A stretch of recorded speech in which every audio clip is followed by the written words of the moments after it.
Come from a split family. Parents divorced when I was three, and I clearly remember my first anxiety episode. This was 40 years ago now, but I remember it like it happened a week ago. Doctors tried to give me all kinds of medication for it, but I was always like against medication. I was 4 years old. I heard my dad and girlfriend at the time talking about this little boy who choked on a peanut and died, or something like that, right? And I remember being in the backseat of the car hearing that, and like I got this instant fear of like, okay, if it happens to that boy, it could happen to me. I went from like it started in kindergarten, throughout elementary school, just like this fear of like something always like just happening. And then I remember it was 1992, 1993, the boy next door passed away from cancer. I thought, okay, if my friend next door passed away from cancer, he's my age, again, it could happen to me. So I missed like Yeah. half the school year in fifth grade because I thought it was the end of my life. Yeah. And I just had this constant fear. At the time, I didn't have my mom. My mom left. And then my Hmm. dad was still kind of out and about. He was a young dad, so he was out having, his girlfriends and stuff like that. So I had this little pillow that my grandma made for me, Hmm. and I would confide in that thing. Like I brought it everywhere. I remember like talking to it, and in my mind, it was talking back to me, but it was just, me essentially Yeah. just reassuring myself. So, I had that same anxiety carried out throughout like from middle school through high school and then into adulthood, and it never went away. And I started developing other forms of anxiety. I took a business trip back in 2008, and then I developed this thing called agoraphobia, which I had no idea what it was. And I had these other forms of anxiety besides that. And Welcome back to the Maley Way. I'm your host, Jim Maley. Today we have on two guests from a company that is trying to solve the anxiety problem going on with our kids. And as a high school teacher, I can tell you this is prevalent. Like I know for a fact it's going on. I see it going on with my kids, with kids that they know. And I think it's something that we need to address. And one of the things that I like about what you guys are doing is you're kind of taking it on from more prevention as opposed to reaction, like starting early. Because by the time it gets to me in high school, now we're reacting to the issue as opposed to trying to prevent it, which I like what you're doing. Before we get into that, though, I just want to welcome both Mark Taniguchi, the co-founder and CEO of your company Early, and Marlo Aguilar, the head of growth. Gentlemen, welcome to the Maley Way. thank you for Thanks having for me. having us. Yeah, no, thank you for coming on. And but before we get into like the technology, the AI, the stuffed animals, I think it's important for people to understand, or at least for me, it's important to understand the why behind what you're doing. And what I always talk about on this when I go around and speak in public, or when I talk about on the podcast, I often say that pain from our past can become our passion for the future. And I think you guys, from reading up on your stories, you're kind of embodying that. And I wanted to kind of ask you, I know, Mark, we'll talk about with you first. Like you've lived, from what I've understand, with anxiety in your own life. And it began in childhood, followed you into adulthood, and you eventually have seen it in your children. Can you kind of like explain what that looked like for you growing up? Yeah, so I had a really rough time growing up. I'm gonna try to summarize it as best as I can, but I come from a split family. Parents divorced when I was three, and I clearly remember my first anxiety episode. This was 40 years ago now, but I remember it like it happened a week ago. I was 4 years old. I heard my dad and girlfriend at the time talking about this little boy who choked on a peanut and died, or something like that, right? And I remember being in the backseat of the car hearing that, and like I got this instant fear of like, okay, if it happens to that boy, it could happen to me. I went from like it started in kindergarten, throughout elementary school, just like this fear of like something always like just happening. And then I remember it was 1992, 1993, the boy next door passed away from cancer. I thought, okay, if my friend next door passed away from cancer, he's my age, again, it could happen to me. So I missed like Yeah. half the school year in fifth grade because I thought it was the end of my life. Yeah. And I just had this constant fear. At the time, I didn't have my mom. My mom left. And then my Hmm. dad was still kind of out and about. He was a young dad, so he was out having, his girlfriends and stuff like that. So I had this little pillow that my grandma made for me, Hmm. and I would confide in that thing. Like I brought it everywhere. I remember like talking to it, and in my mind, it was talking back to me, but it was just, me essentially Yeah. just reassuring myself. So, I had that same anxiety carried out throughout like from middle school through high school and then into adulthood. And it never went away. And I started developing other forms of anxiety. I took a business trip back in 2008, and then I developed this thing called agoraphobia, which I had no idea what it was. And I had these other forms of anxiety besides that, and doctors tried to give me all kinds of medication for it, but I was always like against medication. I wanted to figure out how to do this naturally, so I got into like meditation and prayer and things of that nature. And unfortunately, my daughter's now 10. When she was 3, we started to recognize very similar patterns of anxiety that I had. I would take her to school. She didn't want to go to class. And that carried on. And we eventually got her, we had to establish a 504 plan with her school. So that way, we have an actual legal document in place for her, so she can get appropriate support, when needed. Long answer, but that's essentially all these, my personal experience with anxiety, which I still have to today, my daughter's. That's how the foundation of early came to be. Sitting, with my pillow, and then my daughter has her stuffed animal, and I just put it all together and created the initial layout for early. Well, yeah, and I read too. When I was reading, I saw you say something like, "Your product is a tool that I wish I had Hmm. as a child," and it kind of like that's one of the reasons why I am doing this now and why I go around and do public speaking is because I wish someone would have been willing to talk about mental health, and I wish someone, a man that I could look up to and respect Yeah. would have been willing to talk about mental health when I was a kid because I think it could have prevented a lot of different things. So when I saw you say that, it kind of really struck me because I feel like it's similar. Like it's kind of like become my mission so that my own kids don't have to struggle. Is that part of like your mission behind it? Yeah, absolutely. For us growing up, and I actually just had a phone call with my auntie the other day. We were talking about this because she was just checking in on me. I was explaining to her the same thing. I said, unfortunately, growing up in the 80s and 90s, mental health wasn't a thing back then. Right. And my family would just always tell me, like, Mark, you got to toughen up. And I remember clearly, like, essentially screaming out to my dad for help. Like, Dad, I hear something in my head, and I remember my dad yelling at me one day. He's like, "What do you mean you have something wrong in your head?" Like, it's not at the time I couldn't articulate what I was trying to tell him, but Yeah. it wasn't like I had a voice in my head. It was my inner thoughts driving my anxiety. So to your point, like we didn't have mental health support back, when I was young. And now that I'm older, I'm doing the best I can, especially from a male's perspective, right? Like a lot of Yeah. men were taught to be just strong and toughen up and push through it. So not only did we not have the support back then, but back being a boy and then as being a man now, I think there's still some of that men are scared to kind of open up and be vocal about their mental health experiences and challenges because I think like we kind of take on that assumption like we got to be tough, we got to be strong, so we got to power through it. But Yeah. when I have a platform and now a way to leverage my experiences to help and encourage other, men to speak up, because we're fathers now, right? So we want to be able to make sure that our children don't go through this and other kids don't go through this. So if we can take our experiences and what we're going through now and just be vocal about it and share our experiences, I think it's going to help others who are afraid to speak up, and that's going to help out a lot of people. Yeah, and well, and the thing too that I like about I've never really dealt specifically with anxiety. It was more depression, but they're related. Hmm. And my son, I don't know if you guys have ever heard of this, but he had strep throat. Oh. And with strep throat, you can develop this thing called PANDAS, which is like a severe reaction to strep throat, which causes severe anxiety. And he had this when he was like 8 years old, and kind of like what you were saying, he wouldn't go to school, he Mhm. wouldn't play basketball. And I always say, like, I'm not one of those parents, but he's like pretty good at basketball, and he wouldn't get out there and play. And I didn't, I'm a mental health guy and I didn't know what to do. And luckily he got therapy and things like that and it worked.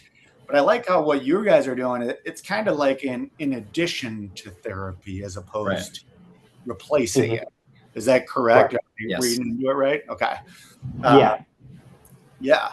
No, it's cool. And I know Marlo, getting to you, I know that you might not have dealt with the anxiety side personally, but you've dealt with it in your family. Has that Correct. Is that one of the reasons why you were kind of attracted to doing this project? Yeah, absolutely. I mean, I'm sure I've dealt with anxiety too. Yeah. I've seen a therapist, especially when everything was going on before and after, and also during, actually. So, I mean, Mark is actually my childhood friend. So we've known each other since in 1987. He Oh, lived on the wow. other side of the street of me. Yeah. And as a kid, as he's telling the stories, I did wonder why he missed a lot of school, right? Yeah. And that was the same thing that was happening with my daughter. So my daughter is now 18. When she was in the sixth grade, she was bullied. She was called um, bisexual and all that stuff. And it was from another kid who saw other parents. Their parents were, seeing the same sex, and that girl thought, you're taught what you see, right? Sometimes, Yeah. and Mhm. so she thought that was normal, and she asked my daughter, if they would want to be girlfriend and girlfriend. And my daughter Mhm. was like, no. She basically told the whole school that she was bisexual, and she asked her out and spread the rumor, and then that's where it all started. And but my daughter didn't tell me till like maybe 6 to 8 months after it happened, Yeah. and she was traumatized by it. And Mhm. unfortunately, with my daughter, just a whole series of events happened with her, and so that happened, and then her mom and I had divorced, and she blamed herself, which led Mhm. to an eating disorder. And then from there, a couple years ago, she gets struck by a vehicle. And throughout the time, she's seeing therapists. And then on top of that, she's saying that therapy doesn't work. Finding the right match is a huge thing, right?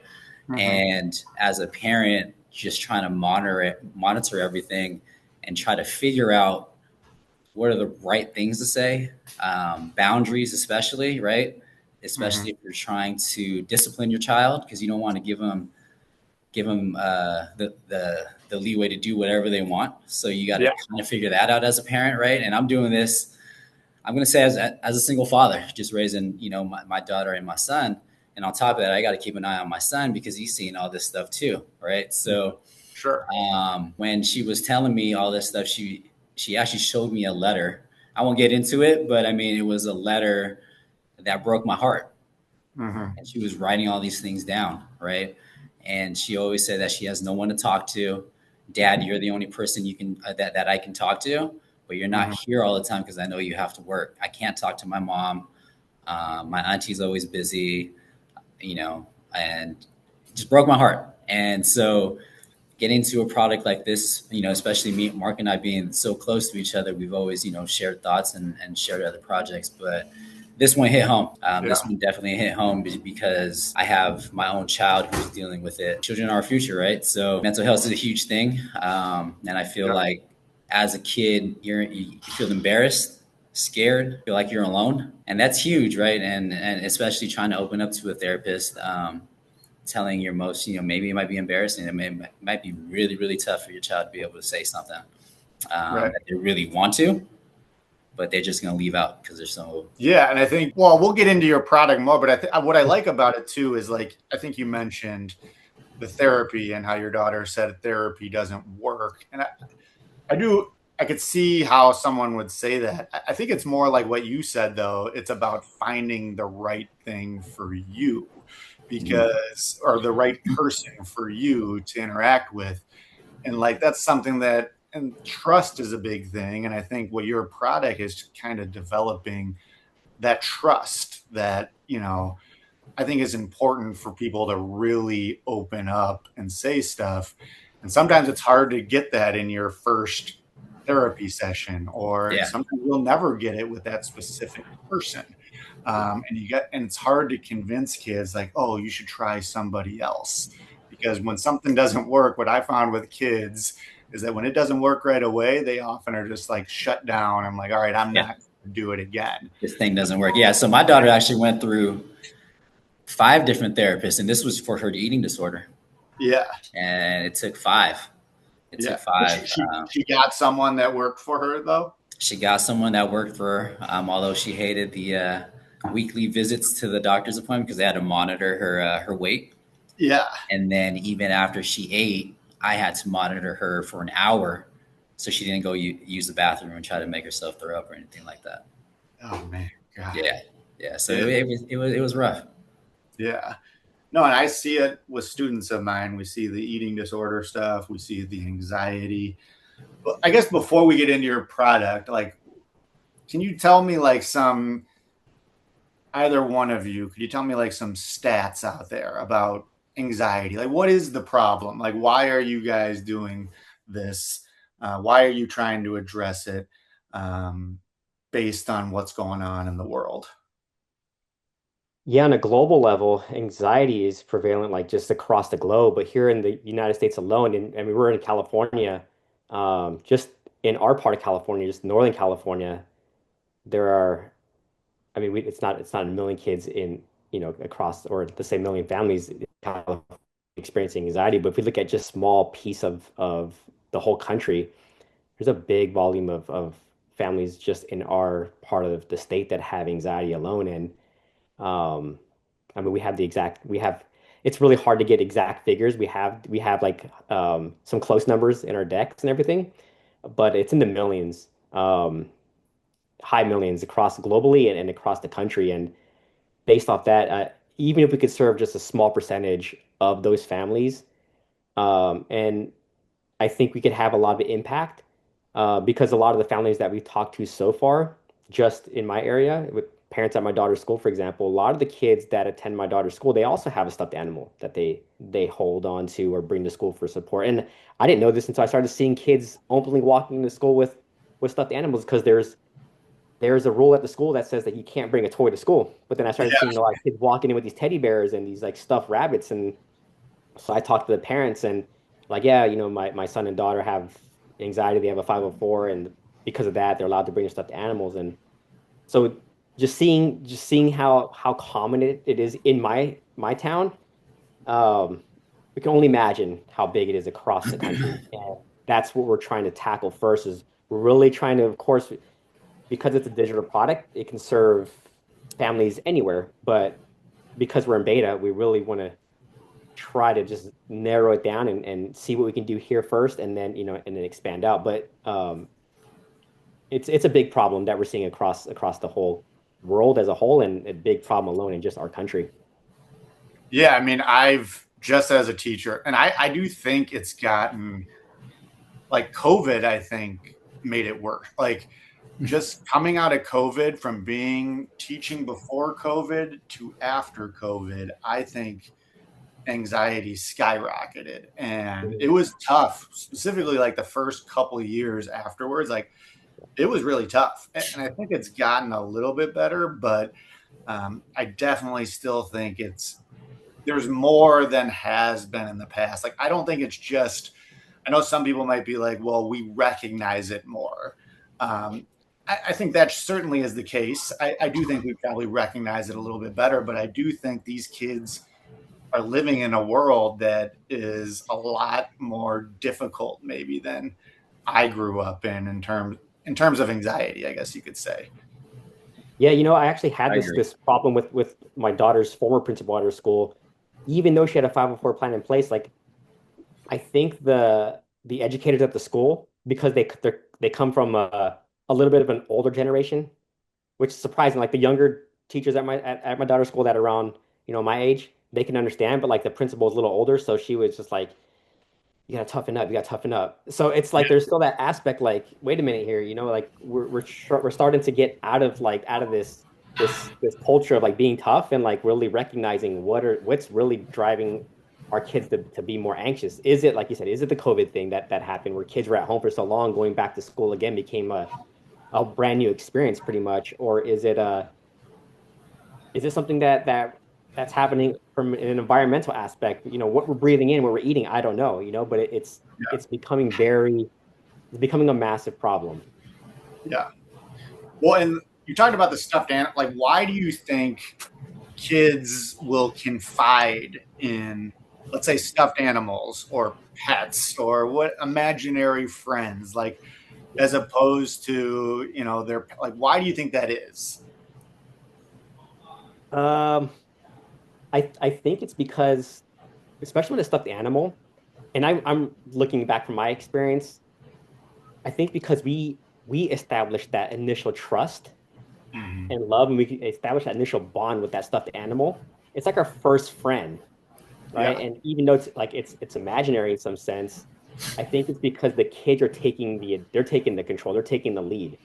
Yeah. Whereas, in other cases, they take the back seat and like, we're not saying, like we say, early's not going to replace a therapist by any means, but I think it all starts from the kids having that initial front foot forward, taking the lead approach with developing that initial trust, love, and bond with their stuffed animals. That's why it tends to work out.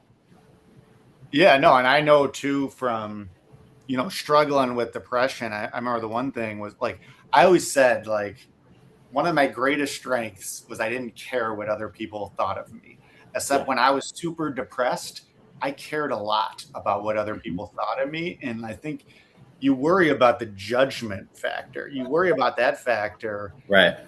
The stuffed animal is not going to judge, or your product's not going to judge you. And I think that's probably why it could be helpful, specifically Sure. for little kids, who are always deemed at like a lower level than who's ever talking to them. Right. Yeah. And then on top of that, I think it's hard for a kid just to let a grown up know, their parent know that something's wrong with them, Yeah, that they're Mhm. dealing with something. I mean, just like how you said, right? Just embarrassed. yeah, And as a parent, sometimes it's kind of like, get over it, right? And yeah, right. that's what you don't want to hear. Yeah, And I mean, I don't say that to mine just because, I know what they're going through, but that's most of the answer, right? Because parents are busy. You got sporting events, you got other kids, you got other responsibilities. I'll talk to you later about that, right? And yeah, so, who does your kid now run to talk to? right. Yeah, Yeah. that's true. I mean, I like the idea, and I wanted to get into specifically like the early bird, like what was the origin behind that? Just like how you named it. Like, why did you come up with that? What exactly is the product? So we could talk about it and like understand it a little bit better. So the whole theme with the bird, the early bird, it stems back from my initial days of anxiety. Like when I was in kindergarten, you're either the late bird or the early bird. That's what because class, if you're the early bird, you started at 8:30. If you're the late bird, you started at 10:30. And I Hmm. remember I was part of the early bird group, and this is when my anxiety really started kicking in. And I remember going this as I was lined up in front of the classroom. I'd see our school always had these little blackbirds everywhere. And I remember standing in line, just like watching these little blackbirds come in, pick something off the floor, and fly away. And I was like, I want to leave school so bad, because I'm crying in line, and I I want to want to be, hitch a ride I with want the to hitch a blackbird. ride, right? I want to be this bird. Yeah, So that concept of the blackbird always just stuck with me, and and that's part of like our mission is to help children develop wings to essentially fly free from anxiety. yeah. So that's the whole concept of the early bird and the bird. Now, how does it work exactly? Like, I know you for the app, you can get any stuffed animal, correct? Like any of the stuffed animals that you may Mhm. use, So and it could be a stuffed animal. I'm using mine as my pet. So I turned okay, my dog into a 3D animation. It could even be a drawing a child creates, like their favorite okay. superhero or something like that. You could turn that to a 3D animation. I'm You know, can you do like a like my kids now are obsessed with these things. I don't know if it's big out in California, but in Illinois, it's become huge. Neatos. Do you know what Neatos are? Yes, I know. That's huge out here as well. Yeah, like I don't know why it's been around for a while, but all of a sudden they just started becoming huge. Could you Hmm. do it with like an object like that as well? Yeah, so I have like this thing called the chill pill right here. So like I could turn that in. It has a little face on it. I could turn this into a buddy as well. And it'll just start talking to you. Oh my God, So that's yeah, amazing. you could, you could, Okay, you could turn so it. you take a picture of it, like, or could I do like like my son likes sports? Could he do a basketball, like a talking basketball, or Yeah, yeah, yeah. okay, absolutely. You're talking basketball. Like my pillow that my grandma gave me, it's faceless. There's no mouth on it. There's no eyes. I took yeah, a picture of it, and it the AI generates a mouth on it. So if it's like a basketball, something that doesn't have a face, the AI will create a face on it, so it Okay. has movement. But yeah, you could take essentially like what Marlo said. It doesn't have to be a stuffed animal. That's the original concept of the stuffed animal. But we're like, oh, wait a minute. Um, Kids are artistic. They like to use their imagination to draw. And Yeah. now we're seeing that they're turning their drawings and paintings into a buddy. And then, like Marlo said, and me too, I have a pug. We both turned our dogs into a buddy that can talk. So Yeah. yeah. I mean, it's, and then, okay. So then you record the voice, correct? Like, do you record your own voice, or does your kid record their own voice, or do they make up a voice where they're talking in like a high pitch? You know what I mean? Like, Yeah, how does it work? I love this. So there's two ways to go about it. And this goes back to kids hear what their buddies, they know what their buddies sound like, right? Like they know what their stuffed animals sound like. So in early, the child can go and create what they hear in their head. They can record their voice. Or if they want to use one of the pre-built-in voices, there's an option to select some voices that we have pre-built in. Um, like I've tried using some of the pre-built-in voices for my daughter's buddy, and I remember showing it to her. She's like, that's not what Ube sounds like." And I'm like, "Hey, what does Ube sound like?" And then she went and recorded it. She's like, "This is how Ube sounds." And now we're good. Yeah, But yeah. Now I'll tell it anything. Yeah, now we're good. yeah. So Okay, so then what is, so you have the picture, it creates the digital person or digital stuffed animal. You got the voice. yes. What is the AI behind like the interaction? Like, is that your own specific stuff that you guys have created, or is it Mhm. using, I don't know, some other type of AI? Yeah, so we're actually going to be building out our own custom model Okay. specifically for early that's trained for mental wellness support. Right now for beta, we are using APIs to currently operate the beta product as it is right now, but we are building out our own model that's going to be specific to early. Okay. So it's like if I'm using it and let's say I have like an iPad, I can Hmm. just talk to it and it'll respond.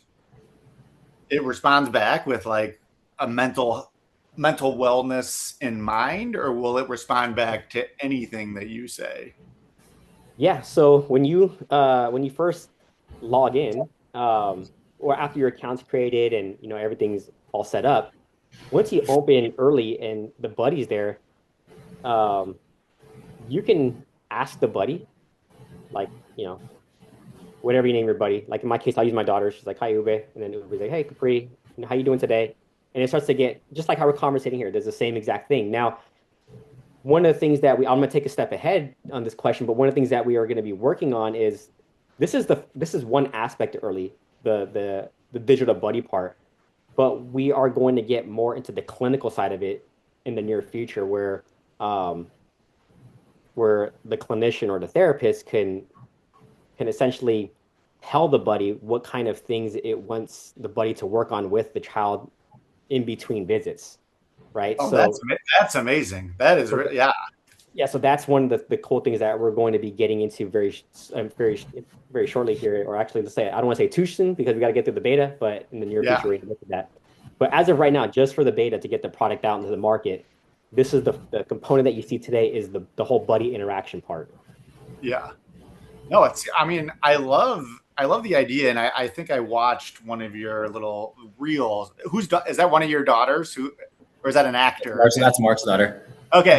My daughter's the one that talks about she's the one that you see like in um like we have like on the website we have it looks like a short film in a way. Yeah, And that's my daughter. It's very easy to shoot that because there's really no acting involved. yeah, We shot that yeah, in her current state.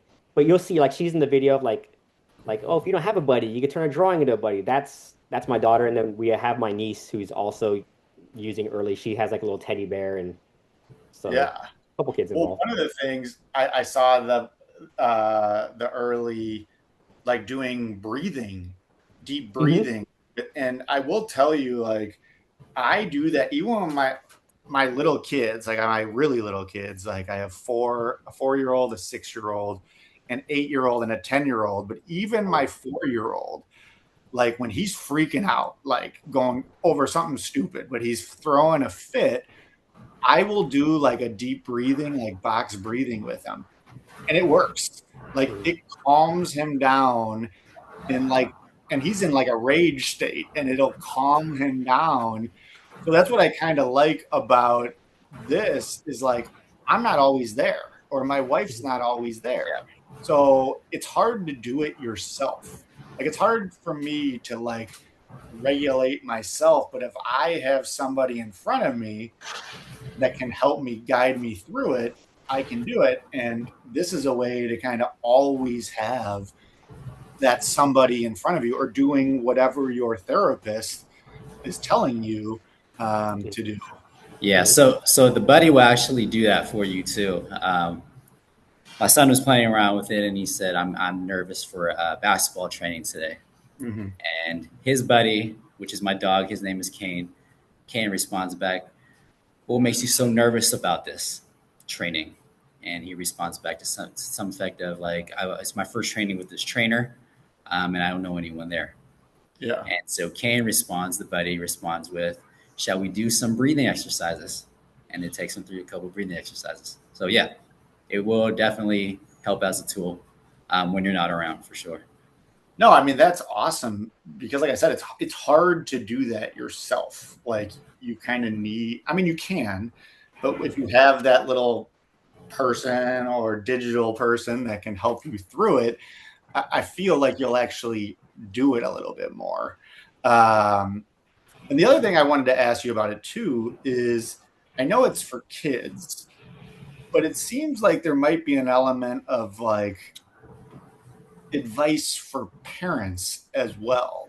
Or like parents can learn from it in terms of how they can better help their kids. Like how does that happen? Yeah, early is currently built for kids. And from a parent's perspective, when you log into early, there's a dashboard so you could see you could track your child's emotions throughout the week. Okay. And then you can also open up the conversations and see the conversations that your child was having with their digital buddy as well. And then you can open a conversation and read more into detail and identify triggers. And then once you identify the triggers, you could now you have a platform, a base to go and talk to your child about, what's triggering their anxiety.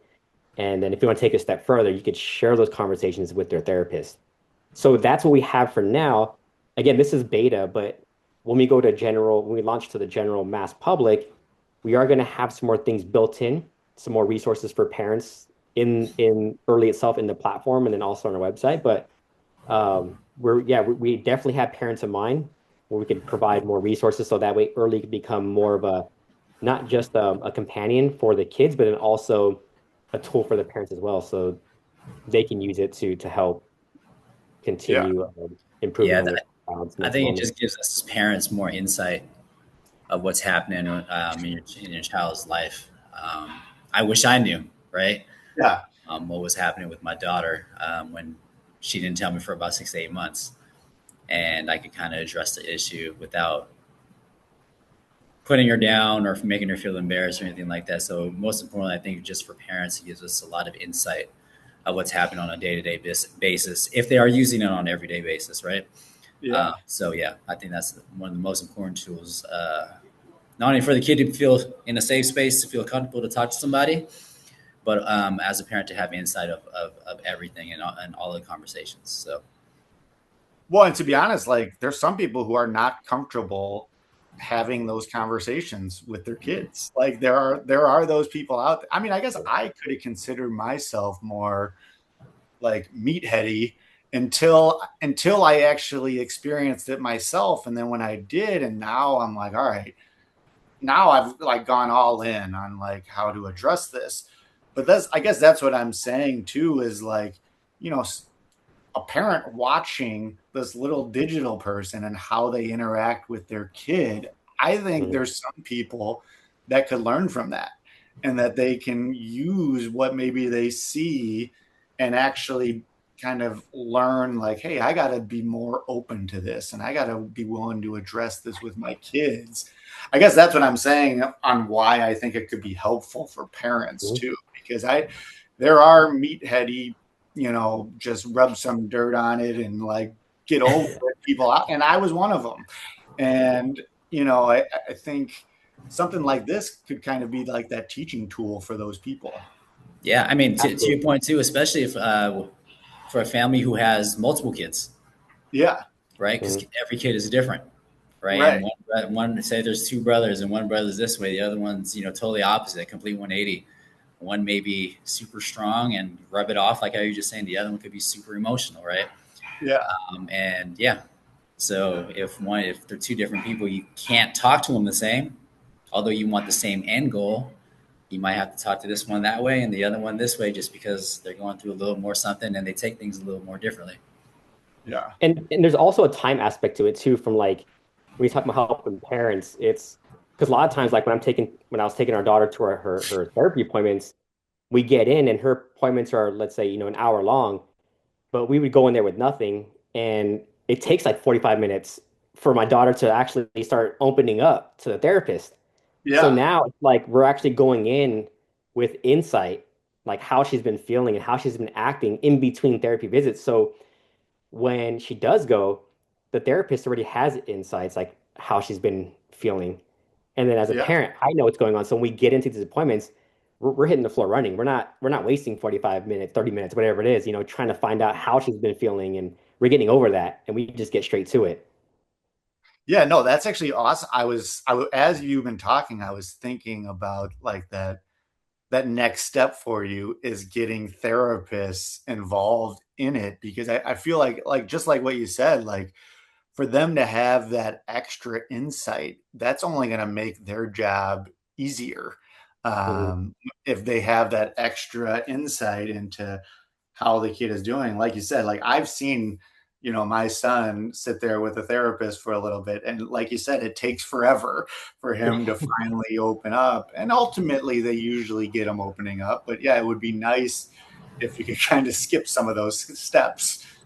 Yeah. And you get your full hour. Yeah, Yeah, you right. get you get your full hour. That's exactly Maybe what it is. You get your full hour. yeah, maybe the therapist won't be that happy they can't charge. I'm joking, but yeah. Get your full Uh, hour. Yes. Well, okay. I guess here might be the tougher questions. What are the what are the guardrails? I'm thinking of like privacy, or also like, is there a way to trigger like, well, let's say a kid says something really serious. Is there something within your AI that like triggers like, hey, call mom or dad? Like, you know what I mean? Like something like that based on a word that's said. Instantly. So if Okay. a child says something dangerous, the parents get a text immedially that says your child said Oh, something harmful, and that's you go awesome. unscripted. Yeah, It's like an Amber Alert. Yeah. Yeah. essentially, it is. That's amazing. Cause that was my one concern was I was like, all right, well, what if the kid says something that's like, suicide or things like Yep, that?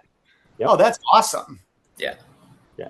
Oh man. I thought I was going to trip you guys up a little bit. All right. Let me, We've thought through Well, this a lot, and yeah. there's a lot of yeah, meetings and a lot of we thoughts and scenarios shared. So yeah, that was definitely safety is definitely um, the biggest thing for Yeah. sure. Okay. What about like the privacy in terms of can anyone get into their conversation somehow? Some like super hack person get like is it secure?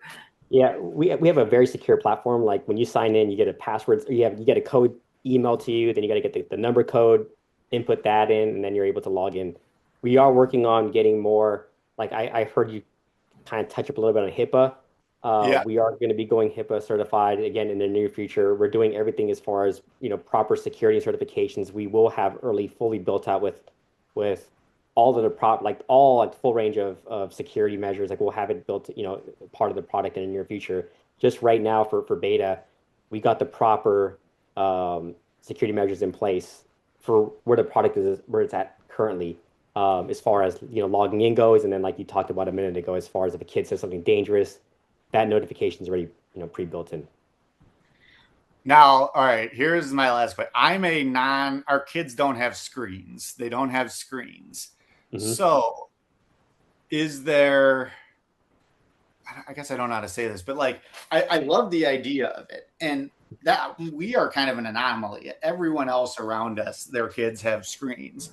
Yeah. Is there a way to have like an actual bear or whatever product using your AI where it's talking to you as opposed to the screen? You know what I mean?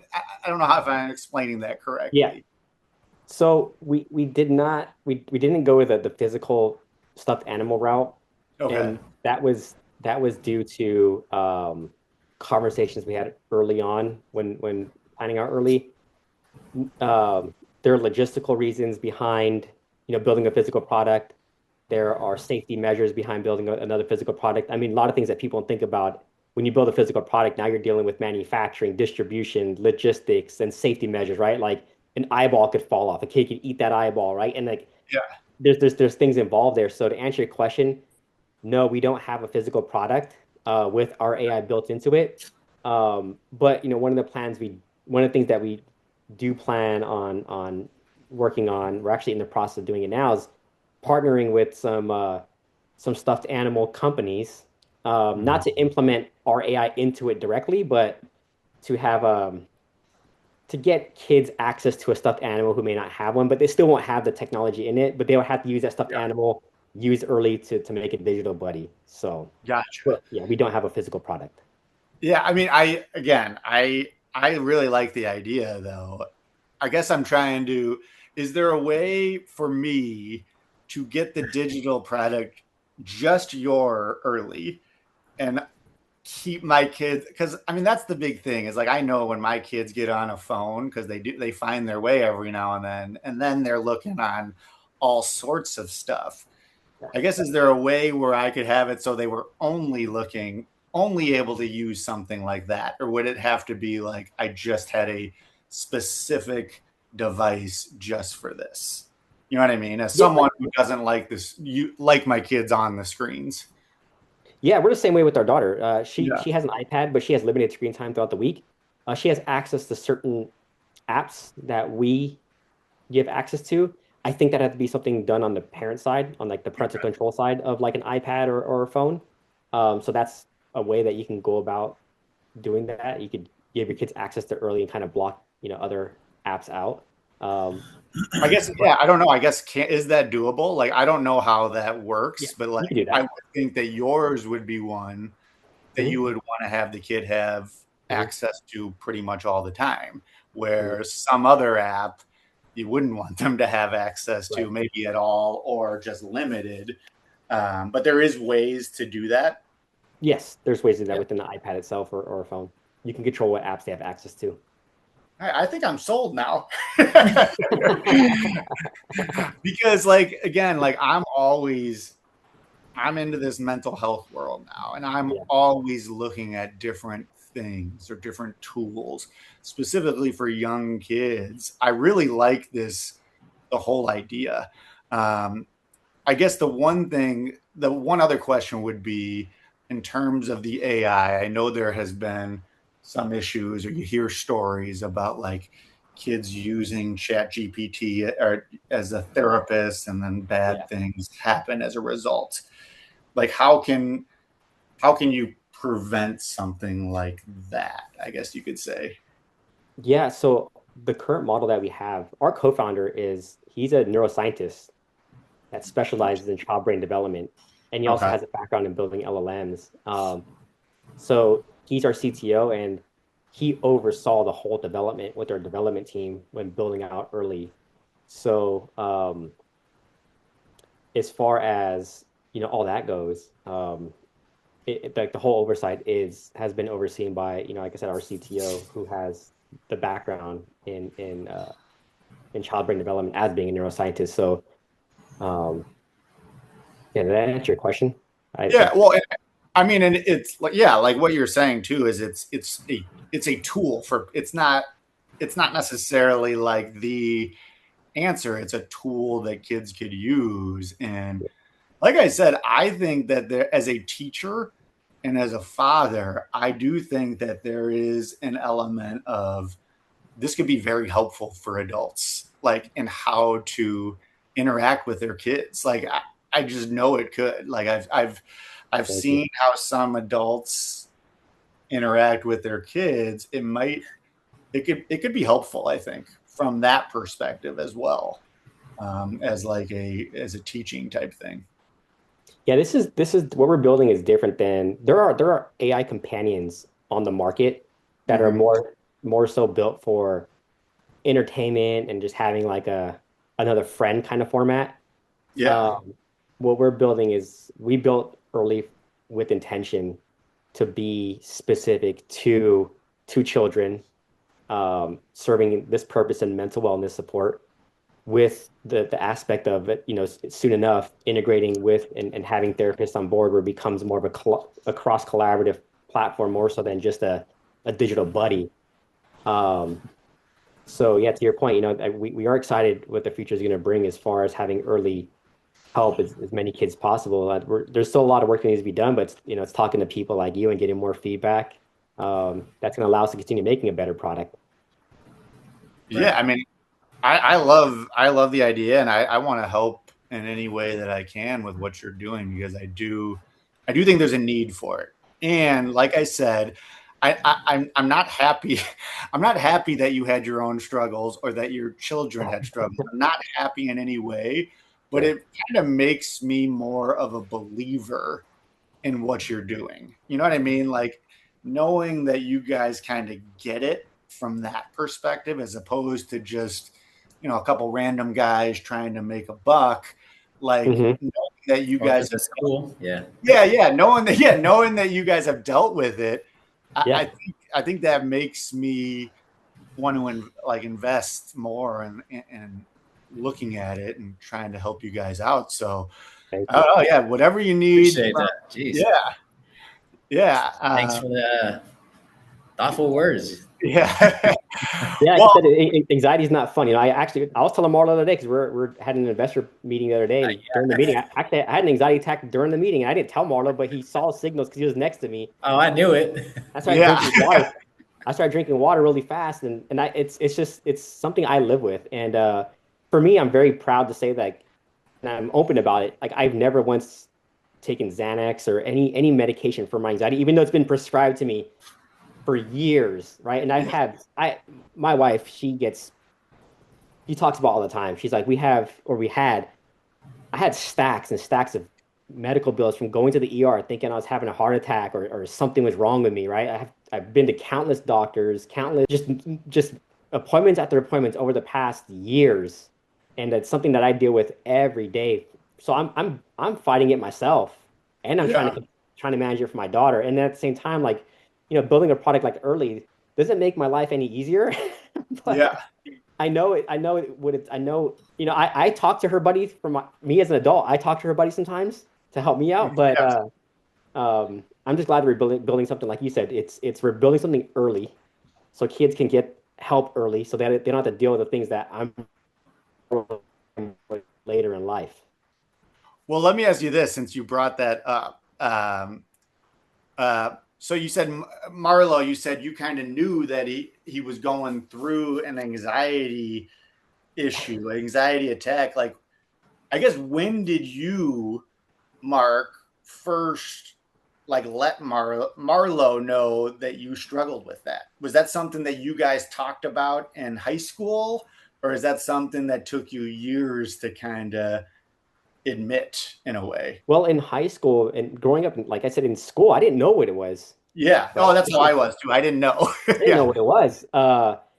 And we graduated high school in the year 2000. Yeah. So this was like and we were playing in high school. We had our group of friends. We uh we were taught to like tough it out. Everything had to Yeah. be strong, right? Like you had to be tough, you had to be strong, you had to put on like the game face every day. So I didn't talk to anybody about because I didn't know what it was. I just thought like something was wrong. And then once this word anxiety started coming out, and I was like, oh, it's like, and then Google was still fairly new, and I started researching it. Like, oh, this is what I had my whole life. Yeah. But doctors couldn't diagnose it. No one could diagnose it. But I had clearly had this, and then I eventually got a full diagnosis. Like, yeah, you have anxiety, and that's when the prescriptions and all this stuff were thrown at me. And um, but yeah, I never really opened up to Marlo today. Like, I have anxiety because I didn't know what it was until like, I think maybe a couple years ago we talked about it briefly, and then building early. That's when we got into it even more. Yeah. Yeah. So I actually got prescribed some stuff too. So I gave my kidney away last year and to my cousin, Yeah. and one of the side effects was possible anxiety and depression. Yeah. And throughout the recovery process, I was feeling down on myself, and they tried to prescribe me a whole bunch of stuff, and like Lyrica, pregabalin, all the stuff, right? Yeah. And the only thing that I really took was Tylenol. And Yeah. honestly, the biggest help were talking to my kids and talking to my fiance, and just basically talking to somebody, right? And not judging me for how I was feeling and all of that. And Mark would help me out too, even after, like even till today. Like I still get some ghost pains is what they call it. Yeah. Um, but yeah, just being able to talk to somebody, I feel like is very, very helpful. And not only just through anxiety, it could be from like loss too, right? Loss of a loved Yeah. one, things of that nature too. So um, we understand we can help out in different avenues, but we do want to concentrate with kids for right now, Yeah. just because we have them and we dealt with them. And so uh, if we can help, just small portion, just like how Mark was saying, a small percentage of kids here, just from our work and getting people like yourself being able to help us out, then we can Yeah. reach out to even more kids. So we appreciate you for sure.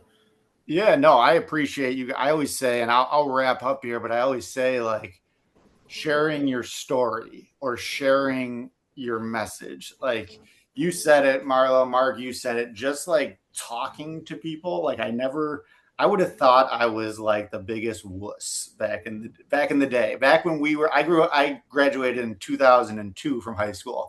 And Okay. it was Okay. still the same thing. Like I would have thought I was so soft.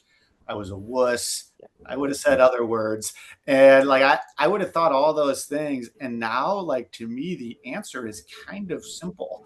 Like talking it out with someone that you trust, or even me, like when I go around and talk at different schools or organizations, or talking to you all right now who I don't know, I Mhm. still feel better about it. Like I feel For sure. better Exactly. about my Right. struggles, Yeah. knowing that other people kind of get it. And that's why I think that the product is cool, because it allows kids to develop that way earlier than we did at 30 something years old, when we finally realized like the power of that, I guess you could say. Mhm. Right. Yeah, Yeah. I became that person in my neighborhood. And again, I don't ever discredit therapists. I appreciate what they do, but my neighbor, he'll text me before he even reaches out to his therapist, like, "Hey, Mark, I'm having an anxiety attack. Can we talk about it?" And I'll Yeah. go to his house, sit down with him, and we talk it out. And that's one thing that, like you said, talking it out with just people, being open about it and sharing your story. It's like a form of medicine. It really is. Like, and I'm not saying therapists are important, but for me personally, I feel better when I just have open conversations with my neighbors or friends, because I know I'm not alone. I want them to know they're not alone. Yeah. And these kids, all of our kids, I want them to know that they have somebody, even though they can't express it as openly and as clean as us. I want them to know that if they can't talk to us, then they have their buddy there. Yeah. Well, I want to leave you one last opportunity. I want you to tell like where people could find you on, Instagram, social media, those things, the website, what they should be looking out for. This is your like plug time right now. So whoever wants to go can go. Go ahead, Mar. I'll let you go first. So you can find us at www.early.io. We are still running the beta, although we're going to launch the first beta group soon. We're still taking beta users, so we're trying to grow that number to as much as possible. And then also on Instagram, it's at Early, so ERLY. We also have a TikTok also, so it's the same one, ERLY. Oh, you do? I don't know if I saw that. I gotta look at your TikTok. And yeah. All right. And anybody's out there, if you are also a therapist, a clinician, or building a product, or just want to talk, I'm on LinkedIn as well. So I have my own personal LinkedIn. It's just my name, Mark Taniguchi. Feel free to connect with me there. And yeah, like Marlo said, early.io, that's the place to be. Awesome, guys. Well, I appreciate you coming on, and I did do the beta testing to like the Google form. Okay, Yeah, so cool. I would love to try to do it. I know I would let my kids use the screen for this. So,